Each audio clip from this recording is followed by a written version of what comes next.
Friends, welcome back to Deepa's den. ఇవాల్టి మన special simple tasty recipe అల్లం పులుసు. స్పెషల్ అనగానే ఏవో స్పెషల్ ఇంగ్రీడియంట్స్ వేస్తేనే స్పెషలా? కానే కాదు. సింపుల్గా అందరి ఇళ్లలో ఉండేటువంటి ఇంగ్రీడియంట్స్తో చేసిన ఆ టేస్ట్ బెస్ట్గా ఉంటే అదే స్పెషల్, అవునా కాదా? ఎస్, అలాంటిదే ఈ అల్లం పులుసు అండి. చాలా చాలా బాగుంటుంది, చాలా సింపుల్ కూడా. Let's start. ముందుగా నేను ఇక్కడ 150 గ్రాముల అల్లాన్ని వాటర్లో నానపెట్టుకున్నాను.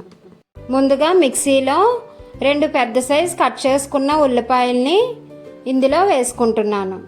తరువాత 2 టేబుల్ స్పూన్స్ ధనియాలు, 1.5 టేబుల్ స్పూన్ జీలకర్ర, పొట్టు తీసుకొని చిన్న ముక్కలుగా కట్ చేసుకున్న అల్లం, 2 వెల్లుల్లిపాయలు పెద్ద సైజువి వేసుకొని ఫైన్గా పేస్ట్ చేసుకోవాలి. ఇప్పుడు పెద్ద నిమ్మకాయ సైజ్ అంతా చింతపండుని వాటర్లో నానపెట్టుకోవాలి. తరువాత స్టవ్ మీద ప్యాన్ పెట్టుకొని ఒక 5-6 టేబుల్ స్పూన్స్ ఆయిల్ వేసుకోవాలి.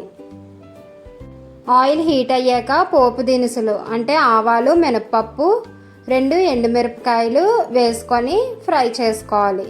ఇలా ఫ్రై అయ్యాక కరివేపాకు వేసుకొని ముందుగా గ్రైండ్ చేసుకున్న ఈ మసాలా పేస్ట్ని ఇందులో వేసుకొని ఒకసారి బాగా కలుపుకోవాలి.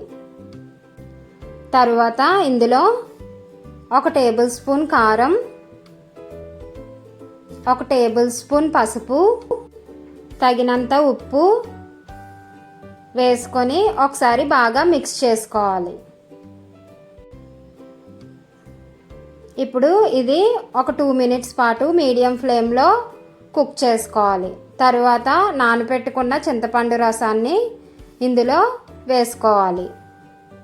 వేసుకున్న తరువాత బాగా ఒకసారి కలుపుకొని మనకి అవసరం అనుకుంటే కొంచెం వాటర్ని యాడ్ చేసుకోవాలి.